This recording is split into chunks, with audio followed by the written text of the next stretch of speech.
Tous ceux qui font l'actualité sont en direct sur France Bleu Saint-Étienne-Loire. Et c'est l'heure d'accueillir l'invité de votre matinale, Tiffany. Il vient de prendre officiellement le commandement du groupement de gendarmerie de la Loire. Le lieutenant-colonel Romain Pascal est l'invité de France Bleu Matin. Bonjour Romain Pascal. Bonjour. Votre prise de fonction a été officialisée hier, mais ça fait quand même quelques semaines que vous êtes dans le département. Vous êtes arrivé début août, je crois. C'est bien ça. Votre premier ressenti après ces quelques semaines passées dans la Loire, la gendarmerie dans le département va plutôt bien ? Alors, la gendarmerie va très bien. Mon ressenti est particulièrement positif, parce que c'est un département que je découvre déjà à titre personnel avec beaucoup de plaisir. J'ai eu l'occasion depuis le 1er août, date de mon arrivée, de commencer à visiter l'ensemble des unités situées dans le département. Et je retire une impression plutôt particulièrement favorable des militaires de la gendarmerie bien impliqués, bien conscients des enjeux, connaissant bien leur circonscription, leur population, les enjeux de délinquance à relever. Donc un commandement de groupement installé hier, mais particulièrement heureux et optimiste pour les années qui viennent. Vous dites que vous découvrez le département, vous n'êtes pas de la Loire, donc Romain Pascal. Non, je ne suis pas de la Loire. Je suis arrivé ici par le jeu des mutations, mais bon, j'ai quand même une petite attache, puisque enfant, j'ai pu arpenter les rues de Saint-Galmier où habitaient mes grands-parents. Ok, il y a toujours un lien avec la Loire. Vous avez eu le temps évidemment de discuter avec les gendarmes depuis votre arrivée, avec peut-être les autres autorités aussi. Tout à fait. Et vous avez forcément une feuille de route. C'est quoi votre mission principale, votre objectif en tout cas pour les mois et les années à venir ? Alors, mon objectif principal au niveau opérationnel, bien entendu, c'est de fournir aux Ligériens la sécurité de proximité au quotidien qu'ils sont en droit d'attendre de la part de la gendarmerie. Donc, c'est-à-dire pour la gendarmerie être présente sur l'ensemble du spectre des menaces, qui va du spectre le plus important, qui est bien entendu ces temps-ci en France, la menace terroriste, qui peut également survenir dans tous les coins de France. Et plus pratiquement également, nous travaillons énormément sur les cambriolages, qui sont actuellement les atteintes aux biens, qui sont actuellement un des points de délinquance sur lesquels nous sommes particulièrement investis et vigilants. C'est vrai que le nouveau responsable de la police à Saint-Chamond nous en parlait hier ou avant-hier en disant qu'il y avait un phénomène important dans la vallée du Gier, mais c'est le cas dans tout le département, alors ce phénomène de cambriolage. En tout cas, en ce qui concerne la zone gendarmerie, nous constatons peu ou prou chaque semaine une trentaine de cambriolages sur l'ensemble du département, donc ce qui est un ratio moyen en France. Mais en tout cas, derrière chacun de ces faits, nous sommes bien conscients qu'il y a des familles qui sont touchées physiquement de manière très importante.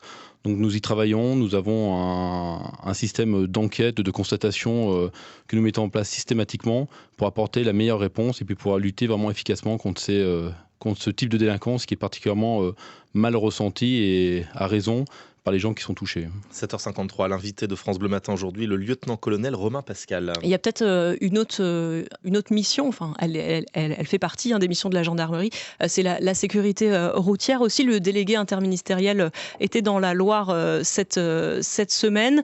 Vous avez déjà participé peut-être à des opérations depuis que vous êtes arrivé. Il y a un souci avec les conducteurs sans permis, comme le relevait le délégué interministériel cette semaine, Romain Pascal. Alors nous retrouvons la même problématique que celle qu'a pu exposer le délégué interministériel, puisque j'ai participé donc aux réunions en sa présence il y a quelques jours.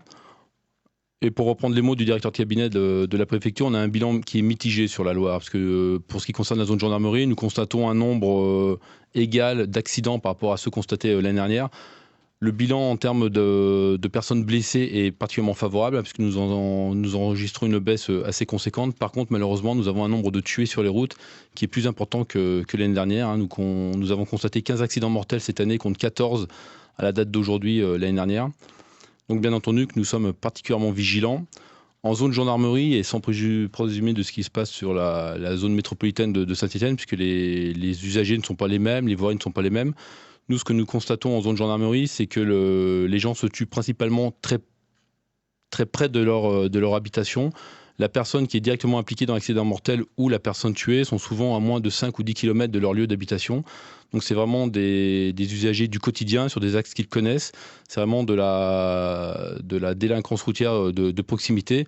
Donc nous menons énormément de campagnes d'information, de prévention au profit des Ligériens sur les petites routes, puisque 15 de nos 15 tués se sont tués sur des routes départementales hors agglomération, c'est-à-dire sur des chemins qu'ils empruntent au quotidien pour se rendre à leur travail, à l'école ou quoi que ce soit. Donc c'est vraiment un des points sur lesquels nous sommes particulièrement vigilants. Et pour revenir à votre question donc, sur les défauts de permis, C'est également un type de comportement que l'on rencontre de plus en plus. Les défauts de permis, les grands types d'infractions qui nous génèrent des accidents sont pour 20% l'alcool et le stupéfiant, oui, pour les accidents mortels, 20% de vitesse excessive et inappropriée, et 15% de faute d'inattention. Donc on se rend compte que ça fait quand même 55% des cas d'accidents mortels où le comportement direct de la personne tuée ou qui a causé l'accident mortel est directement en cause.